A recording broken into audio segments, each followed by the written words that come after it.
Welcome to Chai and Chat with Mohini. Today's discussion will be an incredibly interesting one. It's something people are talking about right across the province. A once quiet conversation is now becoming loud. This is the clash between Indigenous land rights and fast paced communities. Today, we have with us someone who speaks filter free and openly, Chief Clarence Louie of the Osoyoos Indian Band. Thank you so much, Clarence, for being Great here. to be here. Welcome to Chai and Chat. Thank you. Thank you for having me. And you have so much respect amongst the business community that the owner of the Dawat restaurant on Ellis Street here in Kelowna was very anxious to sponsor this episode. So this is sponsored by Dawat specially because I'm talking That's to good. you. Thank you. So today's conversation is going to be one that could be uncomfortable, but it's one that should be had openly and honestly. And I know how you speak, so it's a pleasure to be able to have this dialogue. First of all, your response to the Cowichan case, because this is what has set the tone for everything that is being discussed today in BC. I don't get involved in really provincial or federal politics. I like hanging around business people. I like creating jobs and making money. Those are the two things I like doing as a chief, and I've been saying that for 40 years now. I don't usually go to provincial native meetings or federal native meetings. I'm not saying those meetings are important, they are, but I can't cover all the bases, so that's why other people from my council, or that's why we have tribal councils across North America or across Canada. And I like staying home and creating jobs and making money and looking after and hanging around the business community. Yeah, That's I've who I known you for love hanging 35 around. years and I've seen So, the progress that you've made. did I read the Cowichan decision? No. Was I involved in it? No. Did I hear about it? Yes. And So, your but thoughts of what you have heard? again, I don't know the details of it. I don't go to Union of BC Chiefs meetings or AFN meetings. They're important meetings, but somebody else should cover that base. You can't, as a chief, you can't cover all the bases. I choose to cover the business base. So I stay home a majority of the time. I love hanging around the business community and meeting business people and creating jobs and making money. That's So what that that's what entrepreneurs, that's what business people like to do. Now, of course, um, the unsettled question of land in BC has been going on for a long, long time. It's been going on for a long time. It's just that this recent decision is, I guess, somehow private property is somewhat being discussed, which in my experience, private property is never on the table in any land claims negotiations or that any is court case. today. Is the concern is about tomorrow. Today you say private land is not on the table for discussion, and that's also come up in the Cowichan case, that private land is not on for this up for discussion. But what happens tomorrow? That's what the threat is. Well, of course, in today's society, everybody's got cell phones. Everybody can be a media junkie, and everybody is all of a sudden an instant reporter or knows everything because they can talk with Citizen journalist, yes. they talk with their fingers, and all of a sudden you can say shit nowadays that it wouldn't pass 20 years ago. And there's so much fake news out there. There's so much with social media where you can rile things up in a second. And I guess that's both good and bad. Cell phones or internet is like anything else. It can be used for the good or used for the bad. But, we're involved in negotiations with the government, and of course, private property is not on the table. Clarence, in New Brunswick, there was a case where some human remains were found on private land, and that family had to go through hell and back to get archaeological assessments, etc., done on that private land. And there's a similar case in Kamloops. There's a case in Kamloops. So that examples like that set not fear but concerns amongst people. Oh, of course, What if it yeah. happens to me? Well, of course. Finding graves on your property, of course, would be concerning to anyone and everybody. Doesn't matter what race of people. So, but those issues have to be worked through. I mean, you're not if you find a grave site on your property, those are issues that have to be worked through. So I'm not aware of what's happening in that situation, but it has happened locally in the Osuyus area. Yeah. And What happens then if it's on private land? we've been involved in removing the graves and putting them on our Indian reserve at our grave site. We've done that a couple times. But of course, on Crown land where it was found at what they used to call Haynes Point, we stopped to dig and again, there's a difference between Crown land and private Private land. land, yeah. In your opinion, should private land ever be on the table? No, it shouldn't be. I mean, that's private property rights or is what, whether you're United States or Canada, which are looked at as beacons in the world of how democracies should run. No, private property should never be on the table. Clarence, you don't get into provincial and federal politics. You just stated that. Well, I don't. Sorry, Chief Louie. I don't attend those meetings, and I don't immerse myself in that. I leave that to other chiefs and other native organizations because that's what they get paid to do. I don't get paid to do that. So right now, currently, and I just want to say that we're recording this before the leadership is completed for the Conservative Party of British Columbia. That has been the big topic about private lands being on the table and how people should really be concerned about laws that are enshrined, such as DRIPA, etc. Your thoughts on that as a chief? As I mentioned, private property rights were never involved in any land negotiations I've been involved with. And most of the ones that I have a fringe knowledge of, private property rights aren't on the table. And should never be. And should never be. There's ways of working around these injustices of the past. Of course, the injustices of the past have to be corrected, and you can't just say just forget about it. That happened, 100 years ago or 50 years ago. Or those injustices of the past can be dealt with without private property being on the table. So, with the discussion that's taking place provincially, especially, how do you think that's going to have a long-term effect on truth and reconciliation? We had come a long way.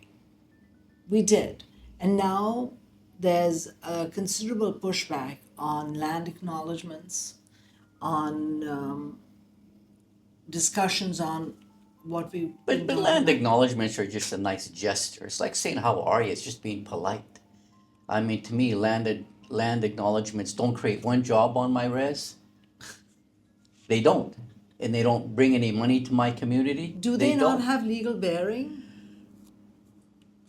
Flying our flag at your municipal halls is a nice gesture, but they don't create an economy on my res. I want to get down to the bottom line of reconciliation, which starts with the land injustices of the past, where many reserves, I can only speak of the Sioux City Reserve, where we had over 4,000 of our bottom land, the best acreage we had, was taken away from us, and then later on, our reserve in OK Falls in 1915 it was taken away. And this happened. But you got that land back, didn't you? No, we're working with the government right now on a land back negotiations because they want more provincial land because there's so many highways that run through the Sioux City Reserve, and now there's a provincial highway that hasn't been paid for, and we've told the government, we don't want your money, we want our land back. Keep your money, keep your millions, we want our land back. So that's the basis of our negotiation. And this has happened all over North America. You look at the old documents, and of course most people haven't read the old documents of what Indian Affairs did to us at our provincial or federal governments. As more settlers moved into every region after reserves were created, those Indians aren't doing anything with their land. We need it, the settlers need it. So the government would just come in with a swipe of a pen and take our reserve lands away. Now everyone would say that's wrong. Of course it's wrong. But to me, reconciliation is an accounting term. And if we lost 4,000 acres of our land, we want to reconcile that. So if that 4,000 acres, part of that is in private hands, 90% of it's in private land. Then what happens? Well, then we got to get the land somewhere else. Oh, I see. Okay. And then also on a willing seller, a willing buyer, we buy back land. A lot of First Nations across this country are buying back land. The treaty land entitlement on the prairies is based on buying land back on a willing seller, willing buyer. So this is a very emotional issue on both sides of the table. Here's the thing, how can the two sides coexist? We have to live together.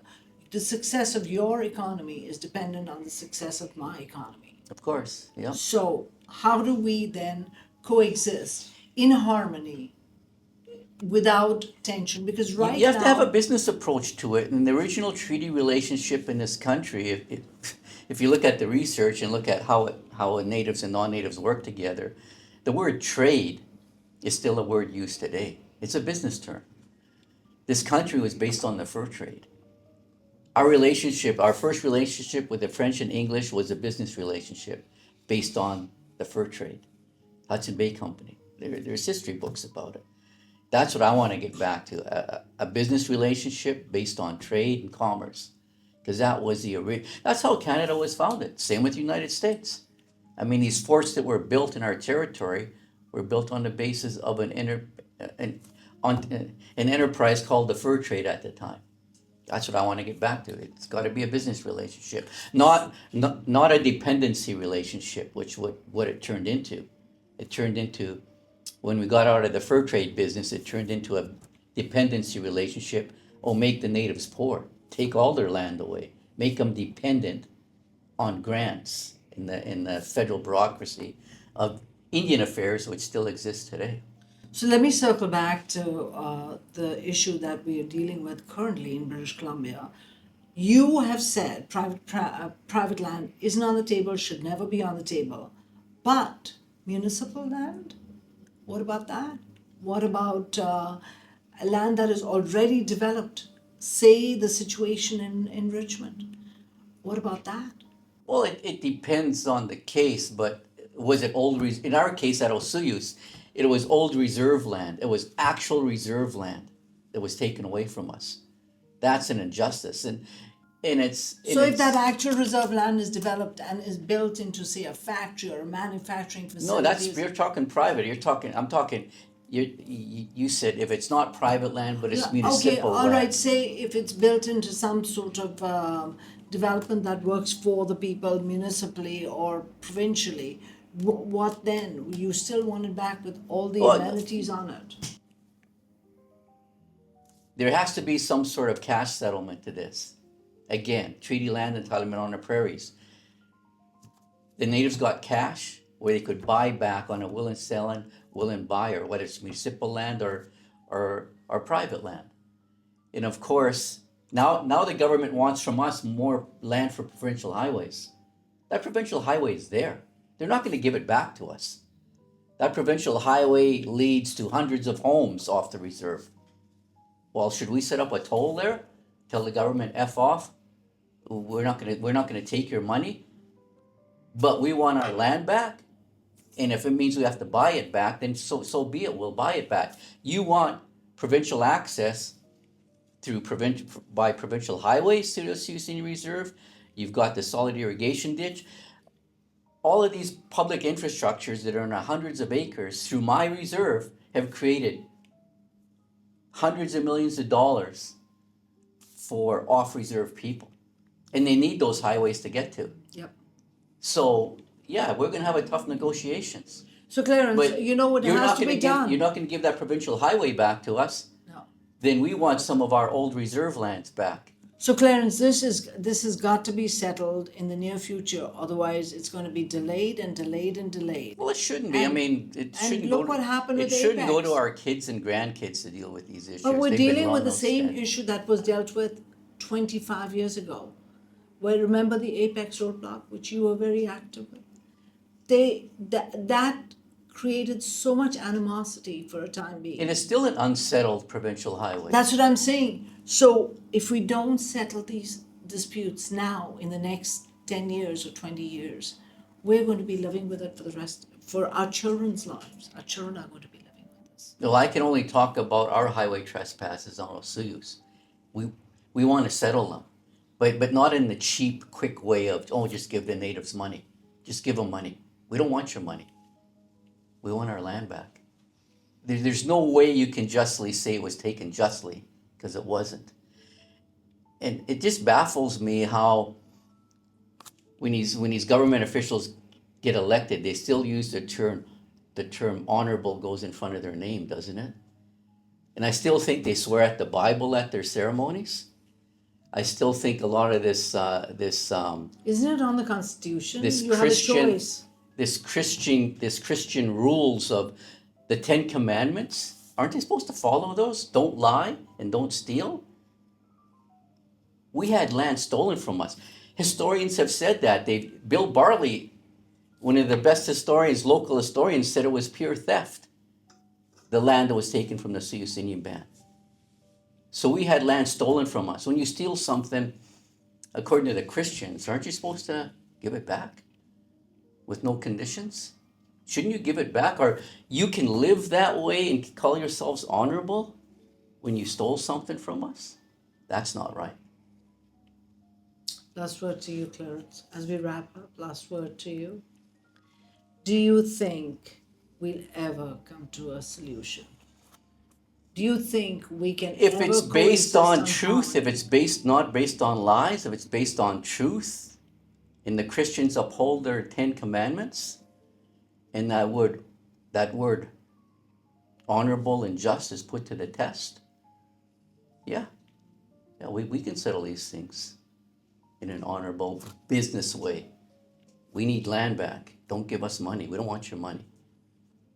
But in giving land back, there's got to be some give and take. I mean, Indians have given so much. We've had so many ripoffs, so much stuff taken from us, and now the tables turn just a little bit.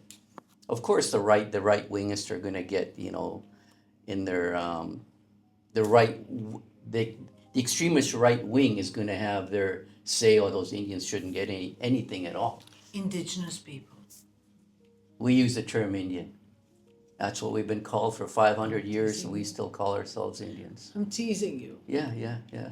Thanks for being here. And please have your chai. Thank you so much for Good, driving thank you. up for this conversation. Always good Always to a talk to pleasure. you. Always good to talk to you. And thank you for watching Chai and Chat. I hope you enjoyed this conversation because it was open, it was honest, and it was clear. From all of us here at Chai and Chat, goodbye.